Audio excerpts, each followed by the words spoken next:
voyage humanitaire, c'est un rêve que je poursuis depuis bien longtemps. Cet été, j'ai l'occasion de partir à Madagascar. Nous sommes un petit groupe et nous partons tous dans le but d'aider des sans-abri et dans l'espoir de leur donner un peu de bonheur. Le plus beau nous attend.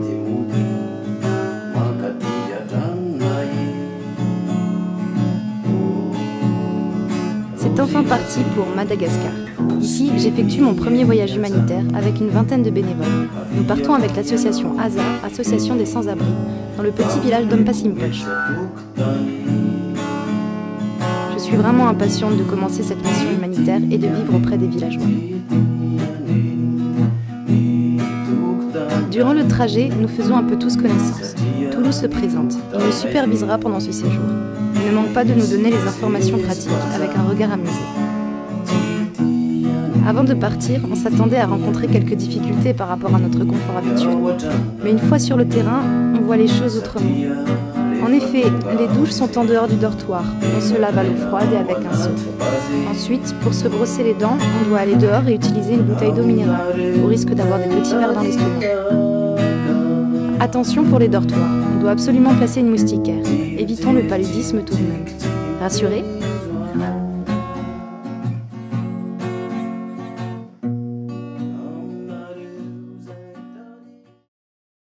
Pendant la pause pique-nique, les garçons en profitent pour amorcer un premier contact avec des enfants et jouer au foot. C'est magnifique de pouvoir déjà partager avec eux.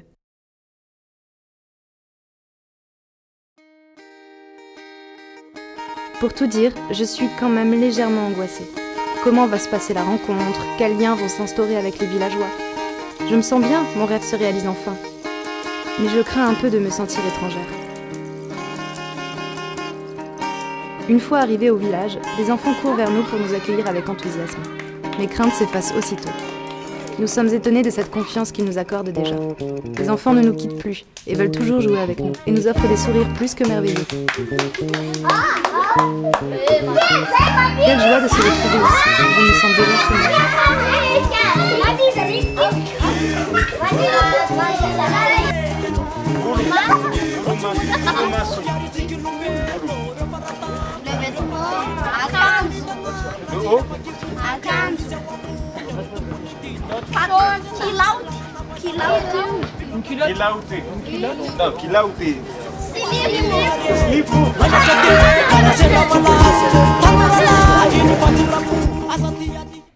Quatre jours déjà que nous sommes à Ampassimpoch à rénover les écoles.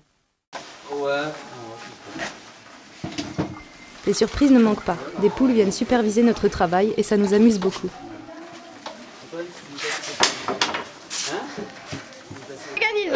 Il y a juste ces fameux cafards, énormes, cachés dans des armoires, qui sur le coup nous amusent un peu moins. Oh putain non, je te jure. Et surtout tu le pendouilles avec ton balai. Ah non, il y en a au moins. Attends, t'es prêt? Bon, on les laisse partir. Peindre les murs est un vrai plaisir. Tout le monde est d'une humeur joyeuse. Le groupe a une entente extraordinaire. Pour laver les vitres, il nous faut gratter le sable avec du papier journal qui fait encore plus de traces. C'est du boulot.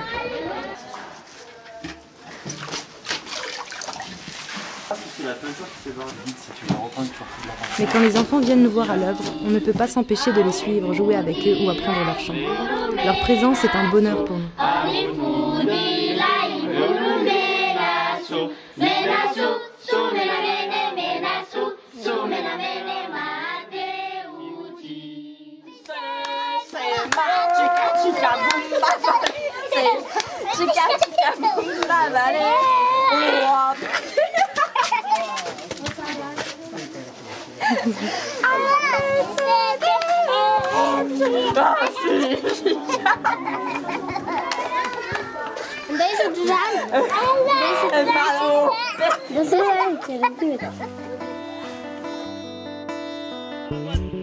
À la fin de la journée, on s'autorise une petite sortie à la rivière à quelques kilomètres du village. Une rivière sublime et si naturelle.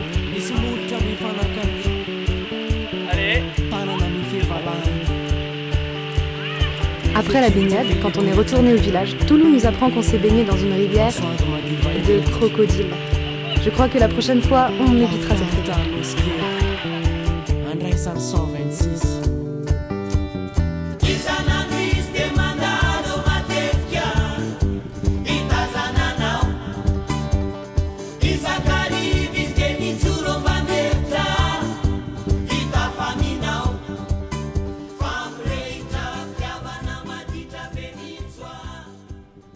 Après 40 minutes de trajet pieds nus à travers la brousse, on arrive au CMR. On est séparés en deux groupes, les filles à la pépinière et les garçons à la bêche sous un soleil carrément torride.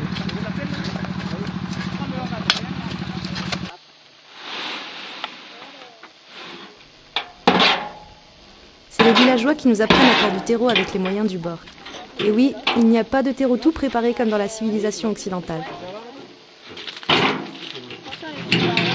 On mélange une brouette de terre rouge pour 2 de terre noire, le tout avec un peu d'eau. Ah, ça c'est de l'arrosoir. Ouais, ça c'est trop bien. Là, on s'est senti particulièrement primitive. On ne sait même pas comment faire du terreau. Nous qui croyons savoir leur dîner. Et pour rempoter, pas de super petits pots plastiques. On rempote des eucalyptus et des pins parasols dans de petits sachets. Même des enfants malgaches nous aident et font plus de pots que nous tous réunis. Ils veulent absolument nous aider.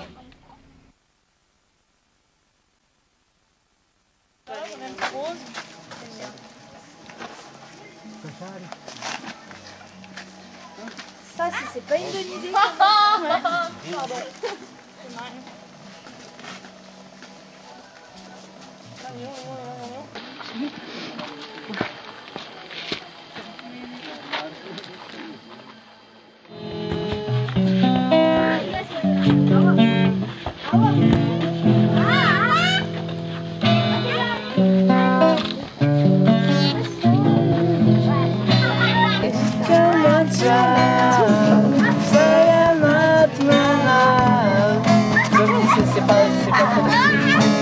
On répète.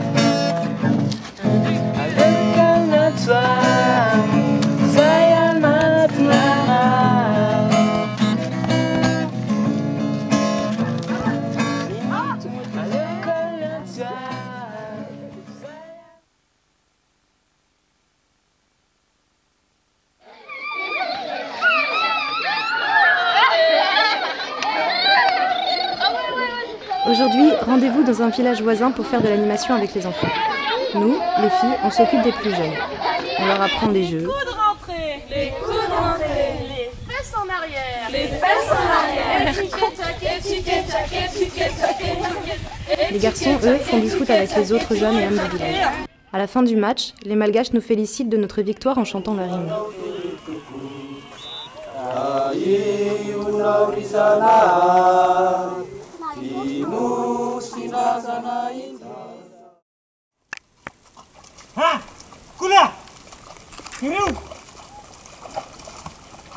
Sur le chemin du retour, on rencontre un des paysans du village.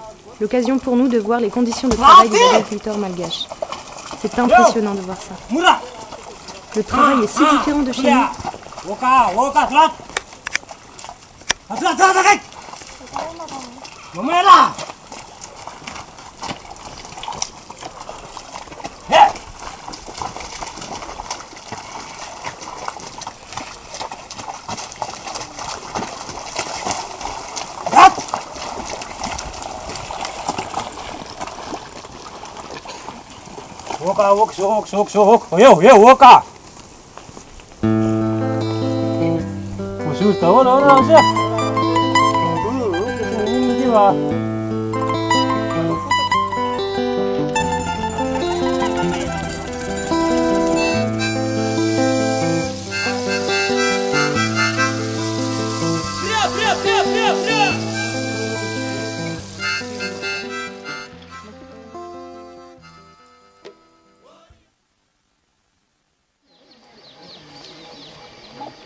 Aujourd'hui, nous allons voir le marché local. Bien sûr, on s'imaginait un sacré grand marché.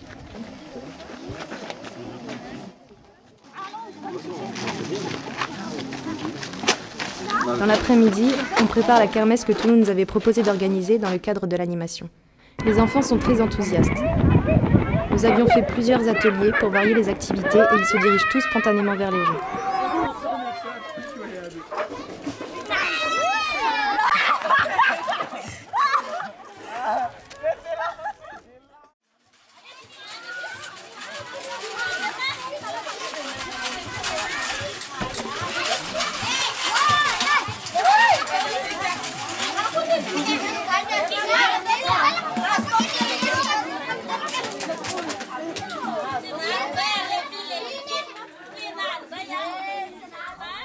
À la fin, on leur distribue de petits cadeaux.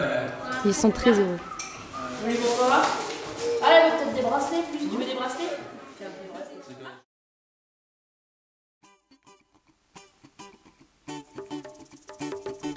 Très tôt le matin, nous sommes déjà en route. Les enfants s'étaient levés de bonne heure, rien que pour nous dire au revoir. Nous étions tous très émus.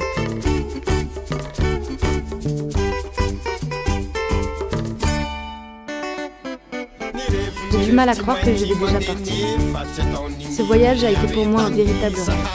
Je me rends compte que c'est vraiment une passion pour moi, de venir aider des personnes dans le besoin. Car en vérité, ils m'apportent bien plus que ce que je suis capable de leur apporter. Ils m'ont donné de la joie, m'ont fait ressentir des émotions nouvelles et m'ont ouvert les yeux sur la simplicité du bonheur.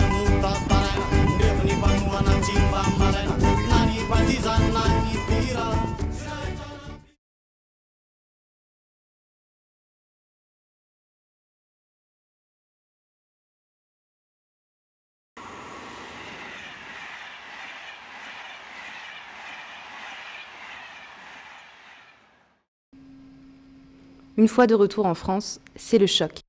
Lumière, pub, grands bâtiments, gens pressés et de la technologie partout. Ici, les gens ne sourient pas, ne vous regardent pas. Si seulement cette expérience ne s'était jamais arrêtée. Une chose est sûre, ce que l'on retient, c'est que la vie ne se trouve pas en soi-même, mais dans les autres.